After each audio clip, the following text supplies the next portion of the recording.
Can everybody hear me? If I need the microphone, I will, but normally everybody can hear me when I talk. We are so privileged to have this today because it's talking about self-determination and self-advocacy. And we are so privileged to have the panel that we have because these are three young women that totally demonstrate self-advocacy.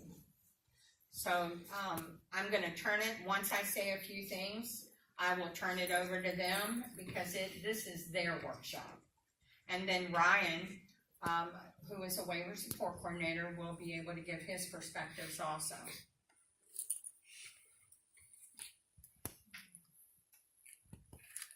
And Robin actually does Taekwondo. Whoa.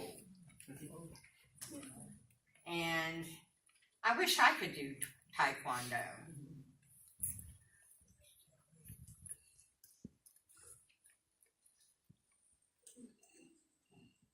Our agenda today, and that is Sarah right there. And you notice she wrote Happy Summer. You're quite an artist, Sarah. And that was back up just one bit, because there was a beautiful smiling picture of Becky there. I wish I looked that good when somebody took my picture. Thank you. Okay, so go two more.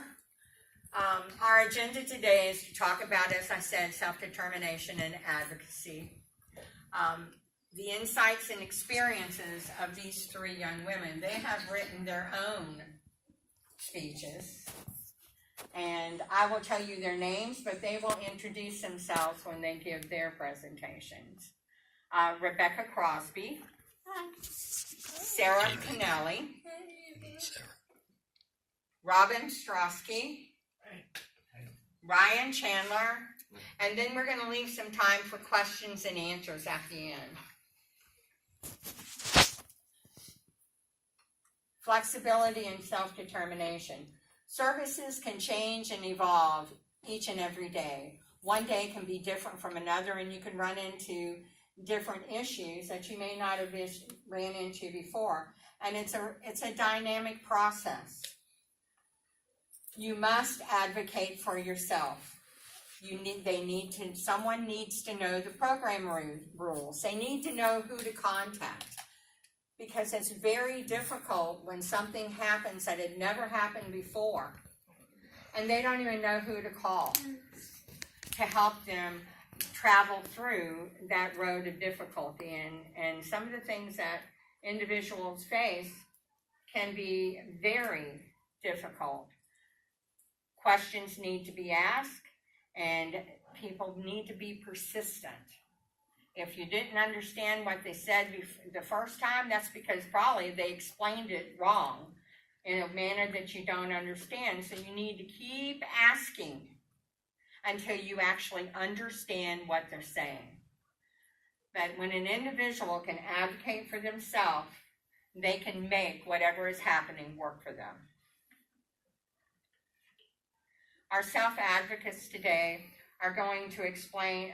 They need to explain how and what is happening to them, whether it's health-wise, whether it's something with their services, whether it's something with a provider they have. If they can't explain it verbally, then maybe they need to show them what they mean. They need to explain why whatever they're asking is important, because it is important to the individual. They need to educate their providers. Who knows better about the needs and preferences of what is needed than the person that's receiving the service? They can tell them exactly what is needed and then train them to provide it in the manner that they want it provided in. They need to seek help from lots of places. In fact, even Facebook, believe it or not, there are many consumers and many families that have Facebook accounts, and they put information about what they've gone through that can help other individuals that may be going through the same thing. One thing they need to do is to work closely work closely with their WSC. WSC is a waiver support coordinator. Anyone that is on the waiver must have a waiver support coordinator. This is the person that directs their care. This is the person that helps them find providers. This is the person that gives them a choice, gives them a list of providers that may have openings that they can call. The WSC works for the individual. The individual does not work for the WSC. They need to know who to call at the regional office. And if they don't have a contact list written that they can refer to, they need to know where to go on the website to find that information. APD's website has a location tab on it. They can click on the region that they are in, and then they can click on who is the waiver work stream lead. That is the person that is over the waiver in that region, or even the regional operations manager. They can contact whoever they need to contact to get the information they need. If they contact their WSC, their waiver support coordinator, and they don't call them back within a reasonable amount of time, then call someone else. If you don't know exactly where to look for it, they can call anyone they know in this agency, and they can tell them who to call, which is what happened that Robin is going to share in her presentation, because she called me and I directed her to someone that I knew would be able to help them. They need to know the rules of the program. If you don't know how the program works, you don't know exactly what you need to do or what you can do. And that way you can take advantage of the flexibility of the program, because iBudget definitely is flexible now. It is more flexible than it has ever been, and they work with their waiver support coordinator to move these services around to meet their needs, not anyone else's, but that individual's. That's what's important. So don't forget self-advocacy. It's your decision.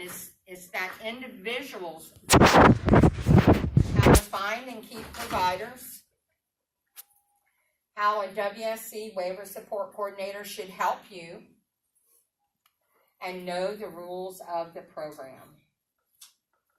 So what I'm going to do, I am going to turn this over to Becky now. And Becky has created her own presentation, will address these points. Hi, so I am Rebecca, or Becky, or any variation thereof. As long as it's close to my name, I'll take it. So, what new life celebrations and challenges have I had this year? Well, there have been a lot of them. Some of you may or may not know me, but I've been coming to the Family Cafe. I think this is my 12th year. And for the past 4 years, I had been in a relationship. I was living with my partner. He had 2 sons, and unfortunately that relationship ended for better or worse. And so I had to do some rearranging in my life. And that was definitely challenging, because as that was going on, I was going through medical challenges that had me in the hospital. I was also going through some changes in my job situation. I got laid off and had to find a new job all at the same time. So that was fun. But the celebration end of it is that from that point, while I was living with my partner, I was temporarily taken off of the waiver, was able to then get back on, sort of have figured out my health situations, enough that I'm still sitting here living, breathing, all that good stuff, and now back to work. And I live with these 2 people here that are sitting here videotaping me, so yay! So I guess you could say that I have handled the problems that have arisen in my life. And some people may or may not have liked the way that I did that, but I did it. And the way that I've had to do that is I have had to be a little bit creative. I have had to use some pretty colorful language at times because some people don't like the word no, so you got to use some more creative, more descriptive words to go along with no at times. But as Rhonda said, it's your life. It's your life to live. So you're the one that's got to deal with the decisions that you make. And so when it came down to the end of my relationship and moving on, finding a new living situation, yeah, I had to make some difficult decisions. I had to go from living with the family that I had chosen and created to then living on my own, in my own 2-bedroom apartment that I loved, in a neighborhood that I loved, to really saying, wow, I have to cut down on expenses because I really can't afford this anymore. But thankfully I had great friends who are also my providers that said, you know what, come and stay with us, we'll help you figure this out. And so it's not only helped me in my financial situation, but it helped in my care situation, because while I was living on my own, I also had providers that, as much as I liked them as people, they weren't showing up to do their job, which was causing problems for my health, and it was causing problems for my job, because I had to text and say, oops, sorry, I can't come in today, or oops, sorry, I have to work from home today because I had a provider not show up. And that's not the type of employee I want to be. I don't know about all of you. So in terms of getting creative, yeah, that's when we talk about getting on Facebook and saying, help, somebody didn't show up today. Crystal! That's getting on Facebook Messenger. And even sometimes trying to find new providers on Facebook and getting on, I don't know if y'all know about the swap pages, but yeah, I make pretty good use of those. I don't know if y'all are familiar. But I had to, put some ads out there, because as much as I love the company that I work with, they just weren't coming up with the right providers for me. Because people weren't willing to come to my area, or they didn't like the hours that I work. So it's coming up with that right, knowing the right questions to ask during an interview as well. So I can get back to some of this too. But the key is to having a good support coordinator. I have an awesome support coordinator. She's one of the statewide trainers for support coordinators. And as often as she says that she's going to hand me off to one of her underlings, I guess you could say, I always seem to end up back with her. But she's awesome. She knows me really well, and knows that I am a self-advocate and won't put up with somebody not doing their job or not respecting my wishes. So that's important to me. And if all else fails, I call mom. No, I'm just kidding. But I think that's anybody. No, I really am just kidding. I'm 39, so at some point, I really have to sit on my own 2 wheels, because I can't say stand on my own 2 feet. Those don't work very well for that. When all else fails, it's me and only me. So I got to deal with it. So I'll just start with those bullet points, and if y'all have any questions, I'm open. And if you think of some questions, we're going to have time for questions at the end if you don't have any questions right now. So Sarah, are you ready? Yeah. You want to introduce yourself? Yes. My name is Sarah, and I'm from Highlands County, which is the central part of Florida. I'm also, Robin, give her perspectives there, honey. I don't think she can see them. That way she won't have to look at the, oh, okay, good. I'm a student at South Florida State College and going for graphic design. I'm also independent contractor for Coffee News of Florida. I have cerebral palsy and a processing disorder. The challenge I have is when people are talking too fast. It's hard to follow what they're saying. To improve that, I wear my FM system so I can hear the speaker. All my life is a challenge to show my abilities.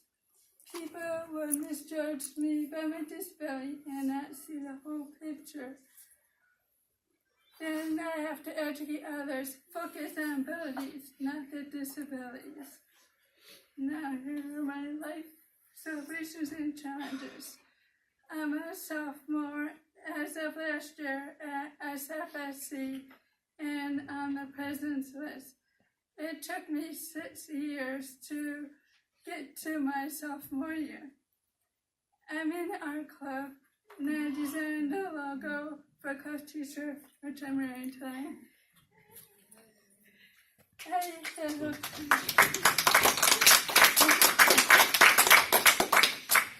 I've done several talk in childhood. As I got older, it got harder with CPD assistance getting up and down from the ground. When I was in high school, they did chalk walk, but I didn't usually participate. I tried to use my wheelchair as a adaptive tool for chalk, but it failed. Then I researched again for adaptive tool for chalk. There are not many out there. Then hardware goes into wheelchair. Then that's when I found Walkie Talk, which you saw in the picture earlier. Walkie Talk gave me the ability to access idle chalk from my wheelchair and it allowed me to draw from my wheelchair and gave me independence as well. I thought my several talk years were over, but not anymore. I think this could be a great adaptive tool for people with disabilities, especially physical disabilities. Students with disabilities can interact with their peers.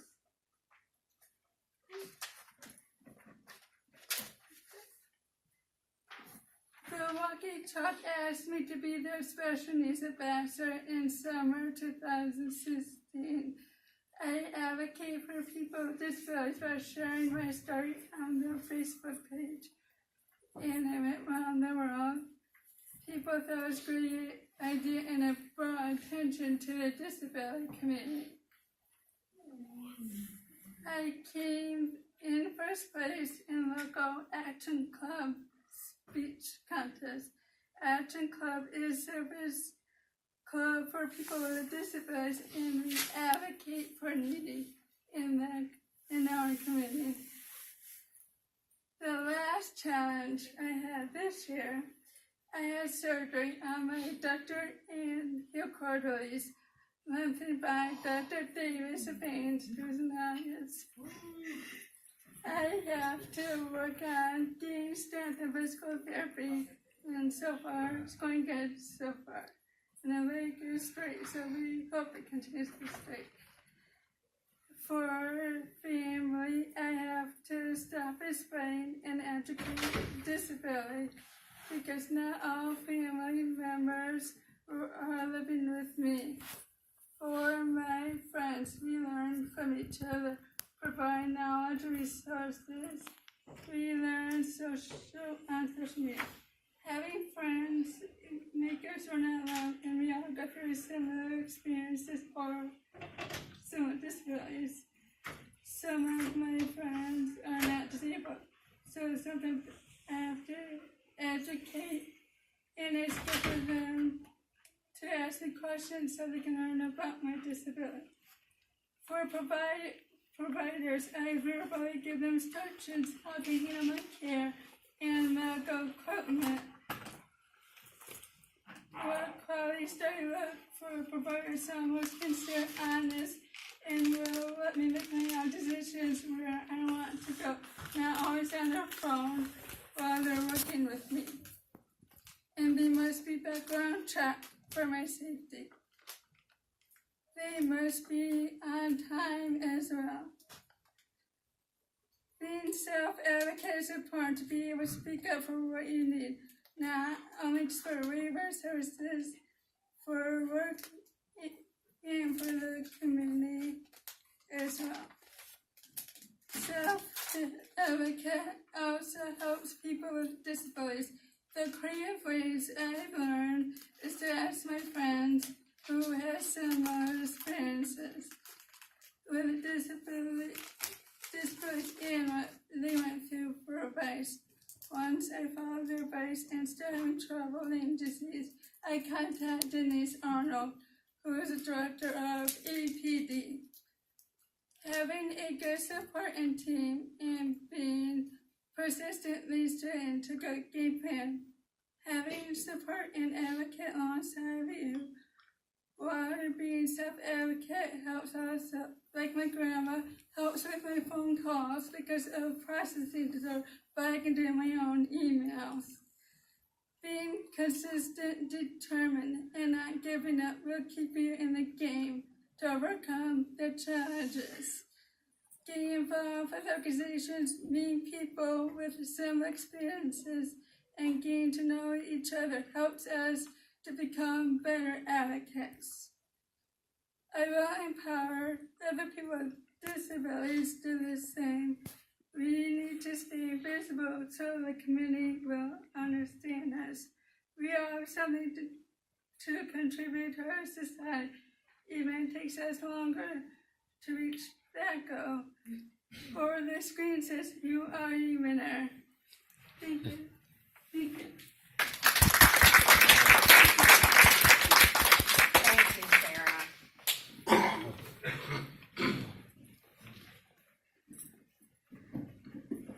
Okay, Robert?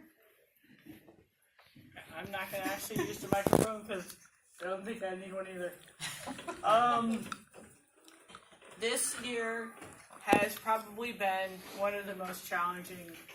I started on the waiver in 2005.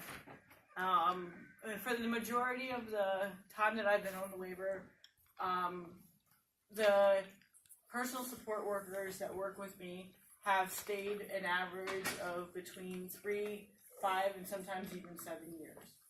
And that is a very unheard of situation within the waiver program. I am on the traditional I-budget waiver. And one of the things that happened this year was the young man who was the personal support worker for me was extremely dependable, always on time, always there. I don't think in a year's time he called off one day sick or was late. And all of a sudden, one day he came in not looking too well, very under the weather, and we realized that he had some diagnosis and medical issues happening in which was going to lead us to have to replace him. That was kind of a shock to me in many ways because, you know, I spent years of having somebody who knew what we needed, knew the traditional routine of the day, you know, down to a T, everything was, and now we were going to have to go to replace somebody, and it wasn't something that we could do slowly due to the health conditions. It was something that was going to have to happen in that week. So that was very shocking. For me, like I mentioned, my name is Robin Stosky. I've worked at the YMCA in Tampa for 12 years. At the in March of last year, I decided to enter a mentorship program with the Tampa Metropolitan YMCA Association in their membership department, and just try to gain skills and advance myself in the area because of my heart and love for the Y and my ability to communicate with people, and as well as my background in public relations and journalism. In March, when that took place, I ended up being split in between two branches of the YMCA on two different sides of town, which was a great experience. I got to experience two different spectrums of the Y. 12 years of being in the same location, you kind of get to know the people you work with. And then in January of this year, after 12 years of being with the Y as a Welcome Center representative, I was a little confused as I opened at 4:45 in the morning when the director of the Human Resources Department, the manager from the Y that I served at for 12 years, the Y that I was also working at, filling in, and our director of education came in and offered me a letter for full-time employment as a membership experience advisor. And I moved forward and left everything that I knew at that location for 12 years to move across town and take on this new adventure. And that was an adventure for me, as well as it was a change in schedule. You never realize how sleep deprived you are after waking up for 12 years at 4:45 in the morning until you at least get to sleep till 7 or 8 o'clock. One of the things that contributed to the ability to do this also was the qualities I looked for in a provider. And you've heard it across the table here. There are many providers out there. There's many people that could do the job that the providers and personal support workers do. But finding the right person for you is key, because not everybody's a match for everybody.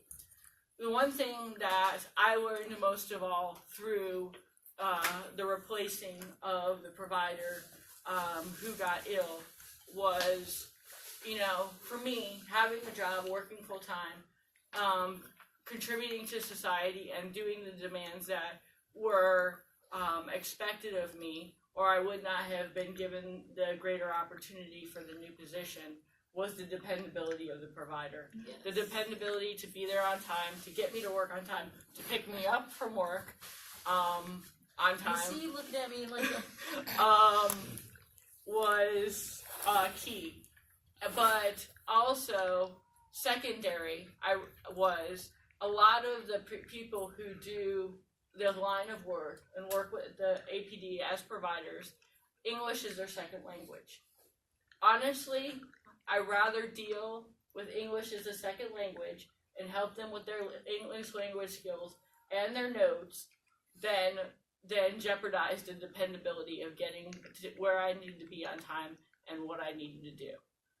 We can educate each other together, and we can find alternative ways to communicate and work on communication skills of, going to the movies or going on outings and working on skills in that manner where we learn from each other, and we also learn about what each other likes to do and our backgrounds, but to give up the dependability of somebody who may not have the English language skills, for me, is just extremely important. I rather focus on their dependability. I rather focus on their strengths rather than, for lack of better terms, their disabilities at that point. The other thing is, this year I've had a real reality check with how to be a doer than a bystander. Leaving the Y that I worked at after 12 years of being there, I went to a Y where not many people knew me.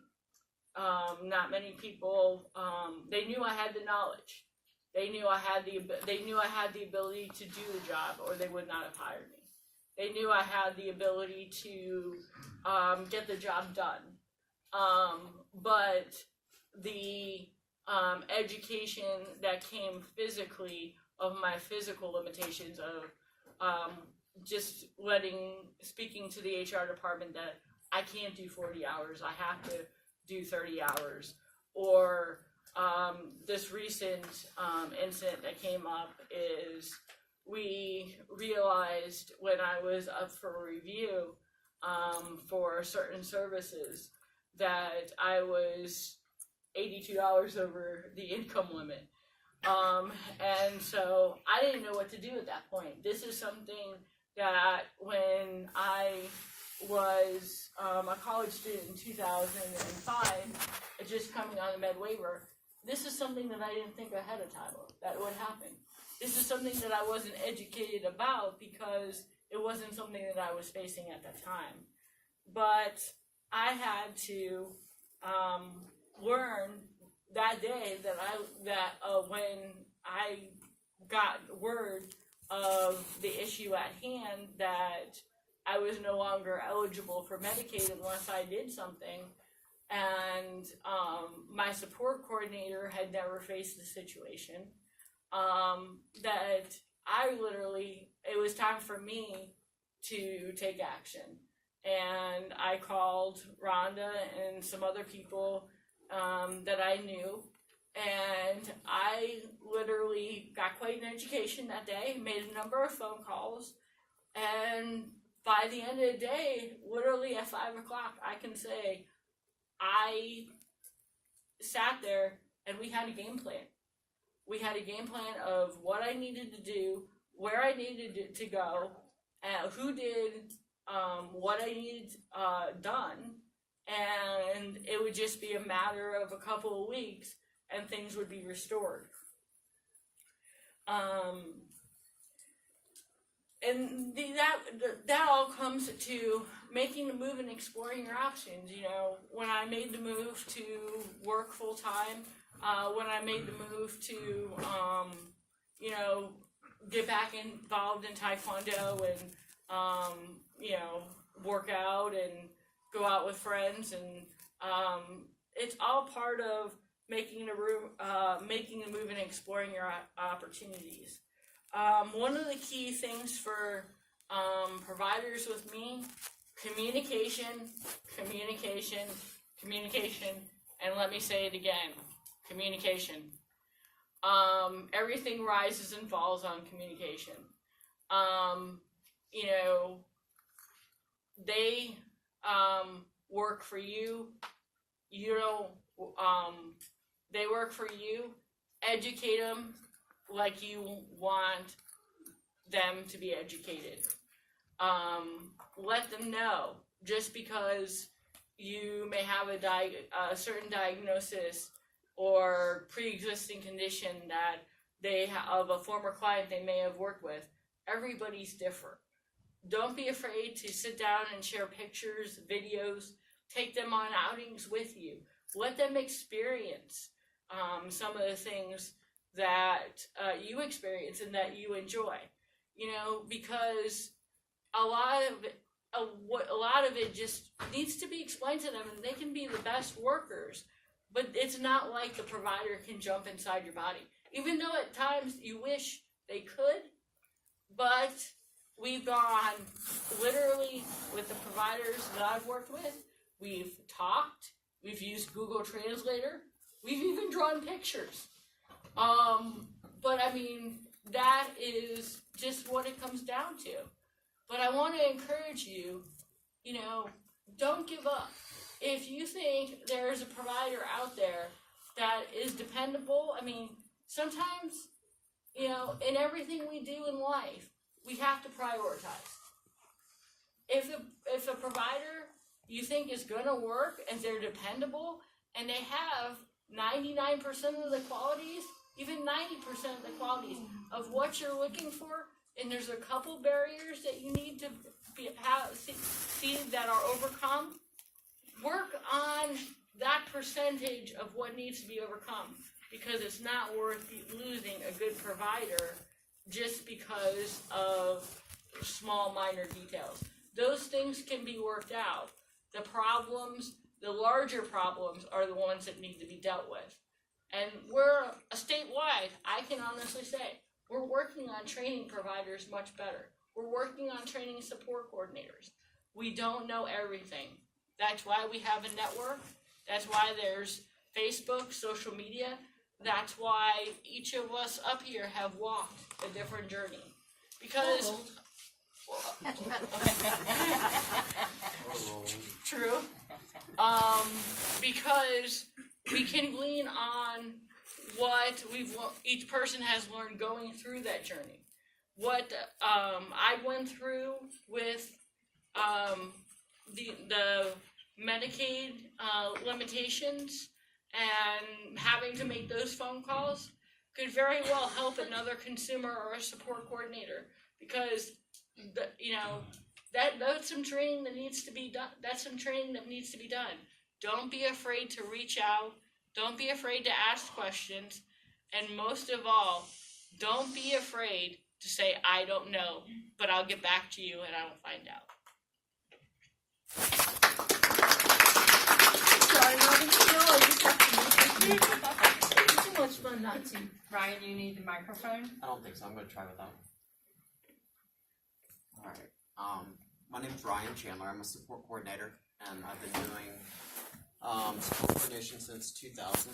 And the reason I mention that is because I've really watched the old Medicaid waiver system evolve into the iBudget waiver and the person-centered approach system now. And the two just complement each other very well.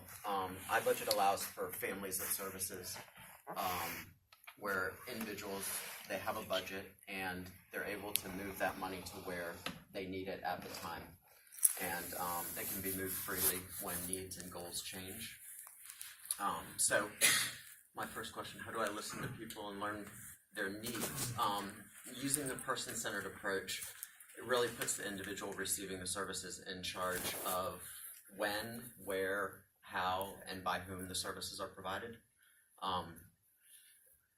When we have meetings or if there are new services that need to be requested, the person-centered approach is driven by the individual. It's and also their advocates, people in their lives that are trusted and have their best interests in mind. The meetings are not driven by me, the support coordinators, or the providers, which really reduces provider-driven requests that can sometimes be self-serving and really puts control in the hands of the individual.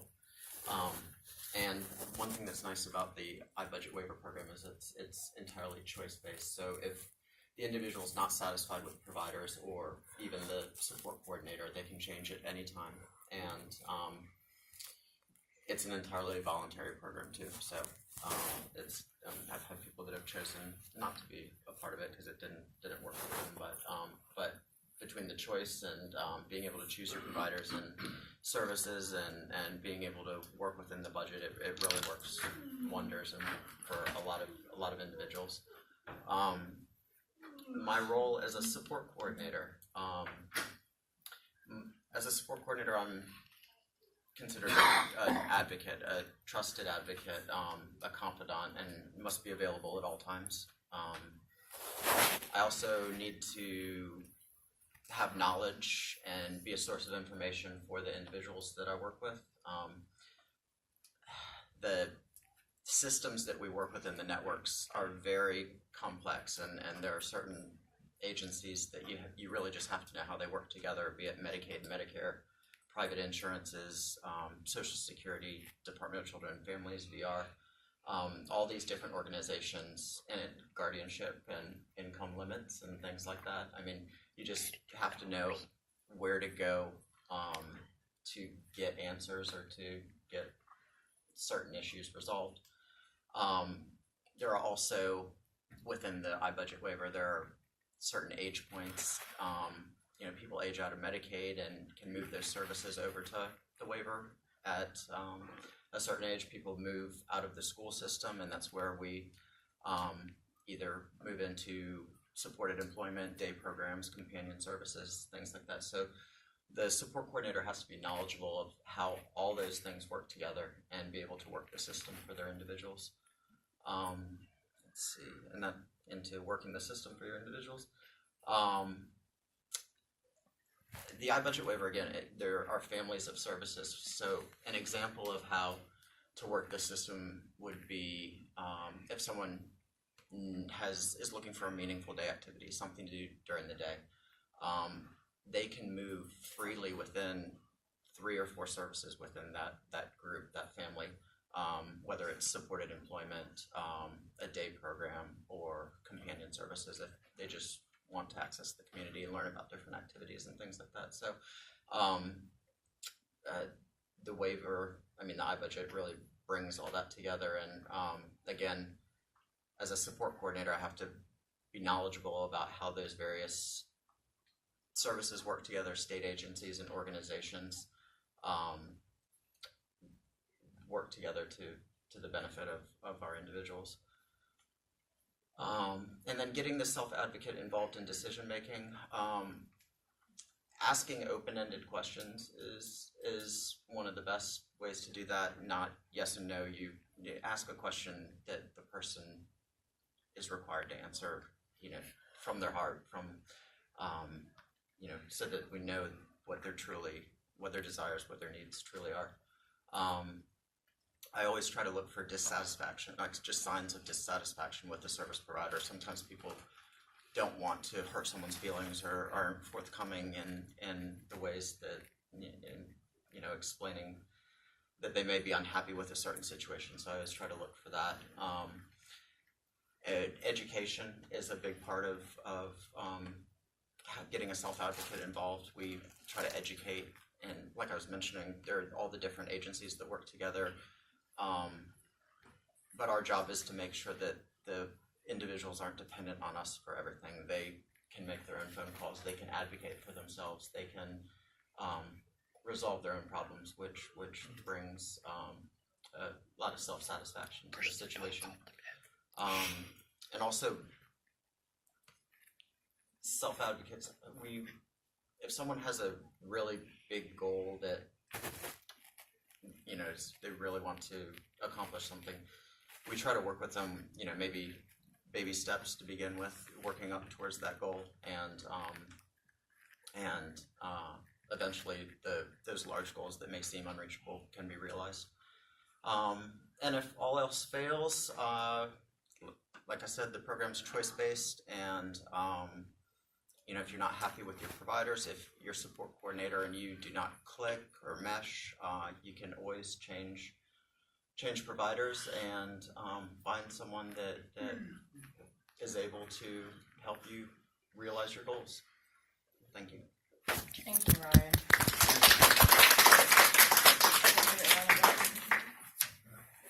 With Ryan's help, if I can have you help me for a minute.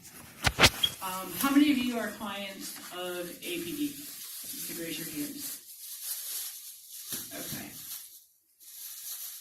As you know, you've heard time and time again of this support system that we all have.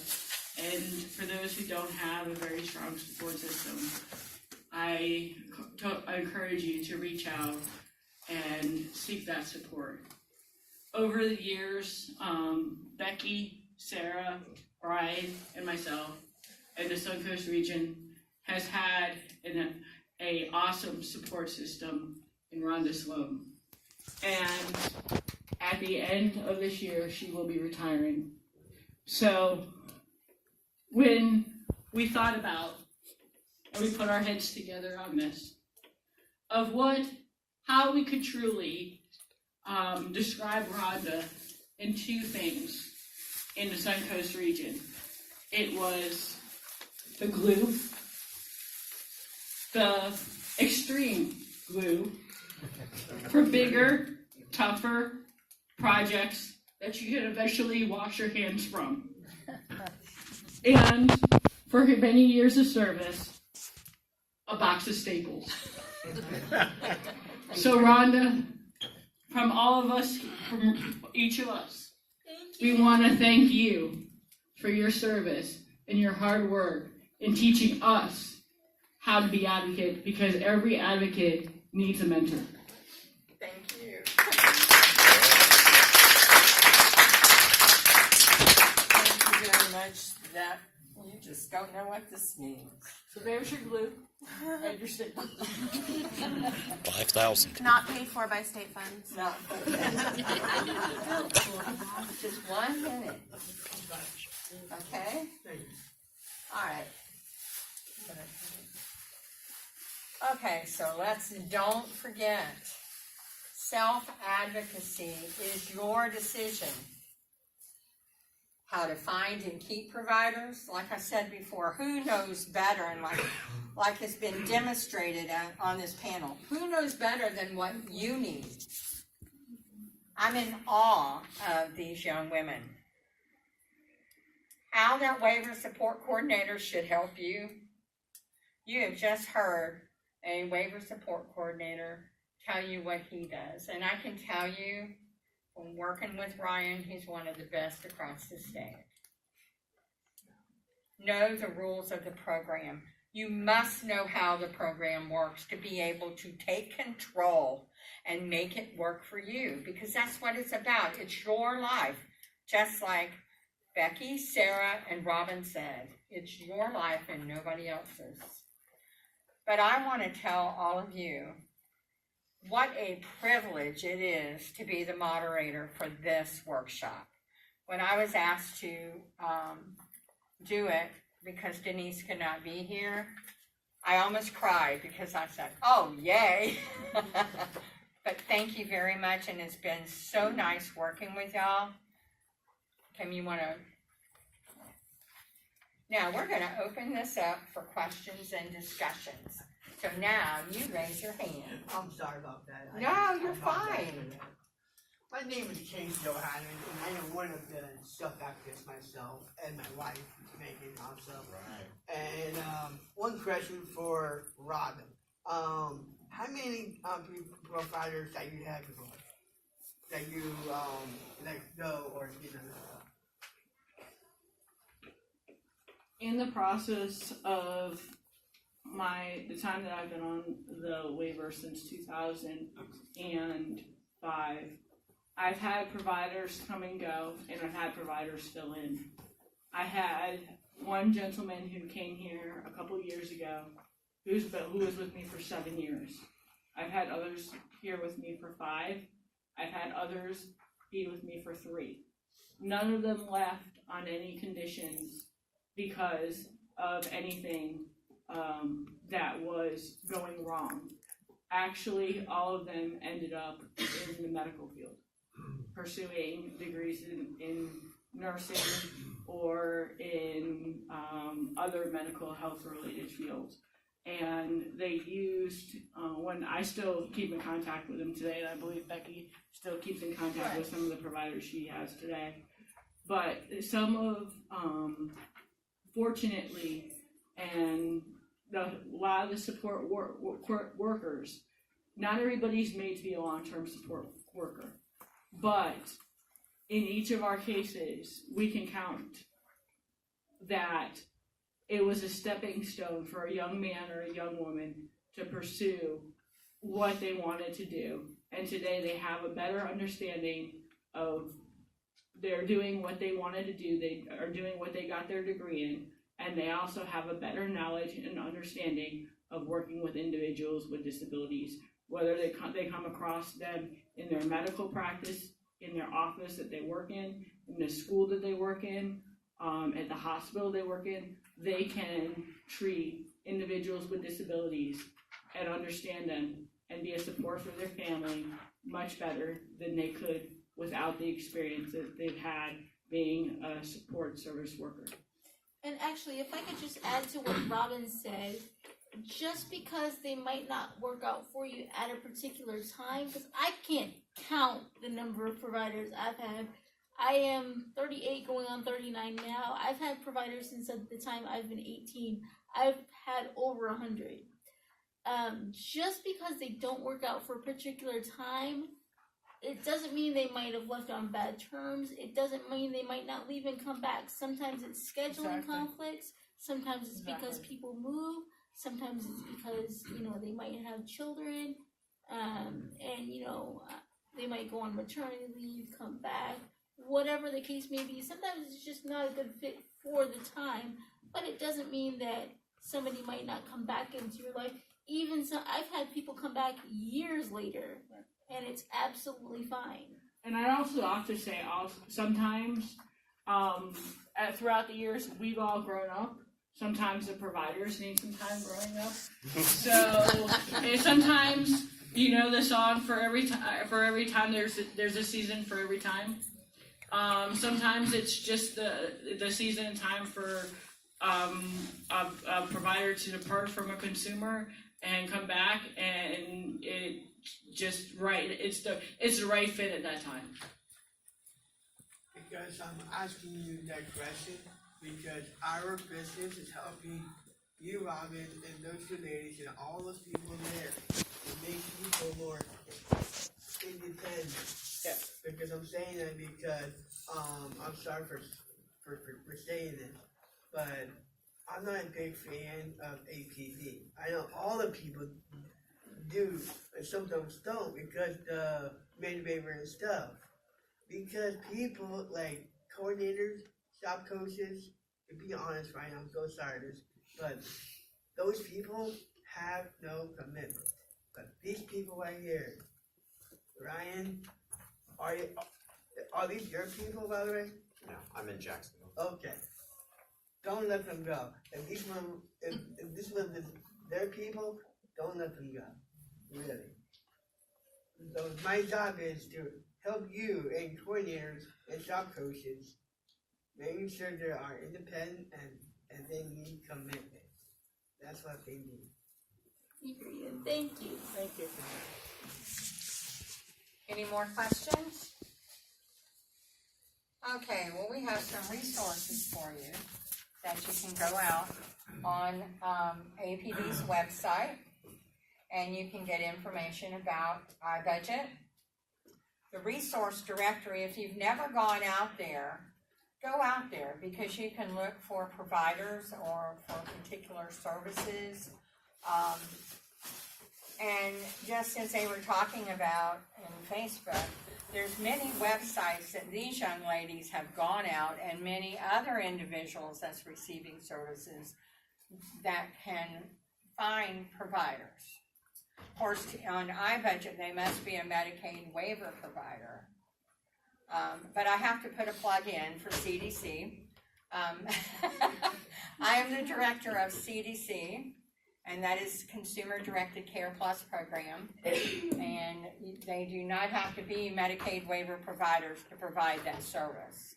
So if you are interested in, because I know my daughter, I have a daughter that's an APD client, and I went the role of calling a list of telephone numbers for providers, and y'all probably experienced what I did.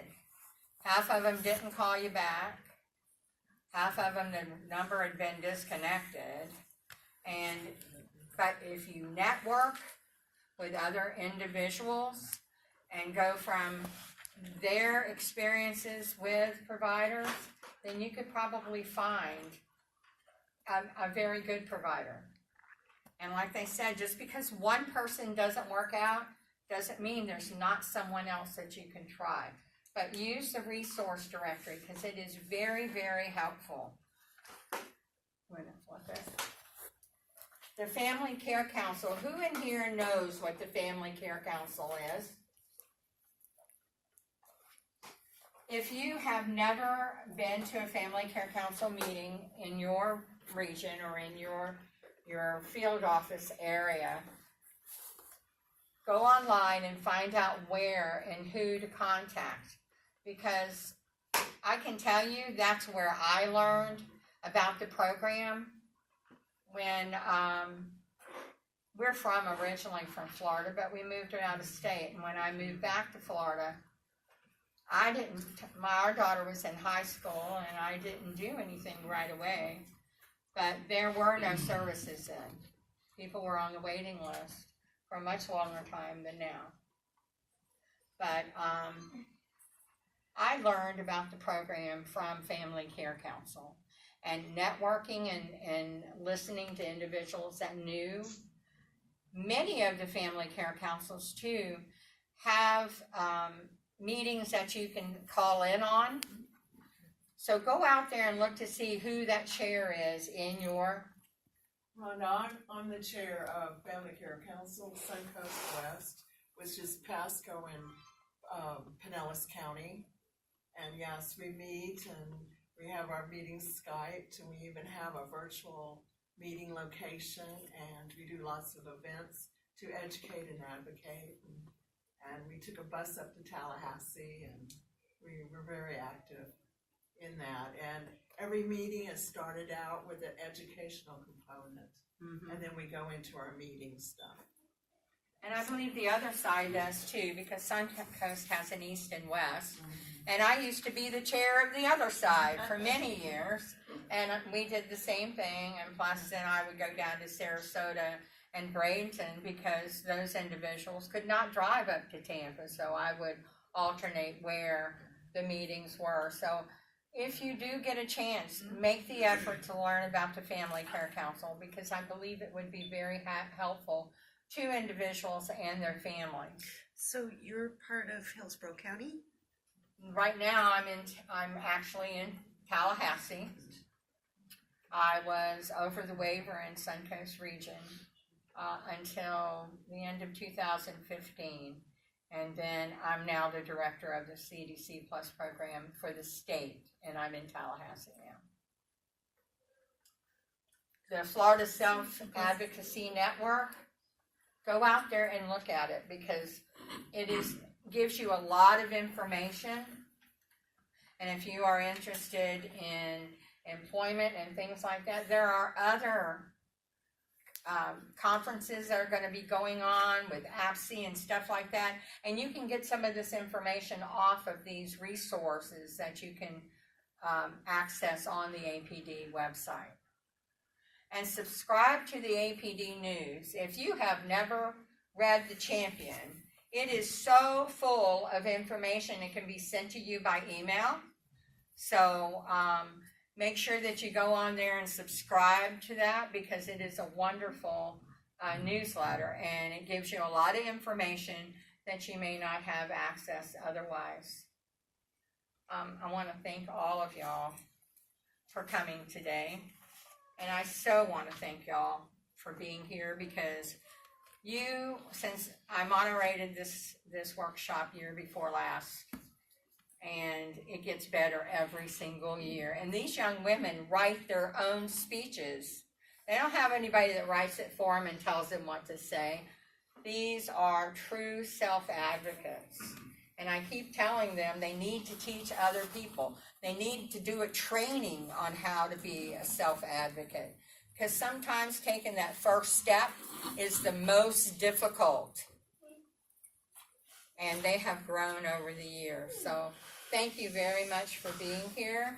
I hope y'all enjoy Cafe this weekend and go to all the workshops that you want. And if you're interested in CDC, we have 3 workshops tomorrow. We have one at 11 to 12 for people that are not currently on CDC but do want to know about it. Then there's one from 1 to 2 for people that are on CDC, and we're going to be showing you what the new enhanced system is going to look like. And now that I have web access, then I can go out there and show you. And then we have a Spanish-speaking training or workshop tomorrow afternoon, because we have to make it available to people that need to have it in their language so that they can truly understand what is being said.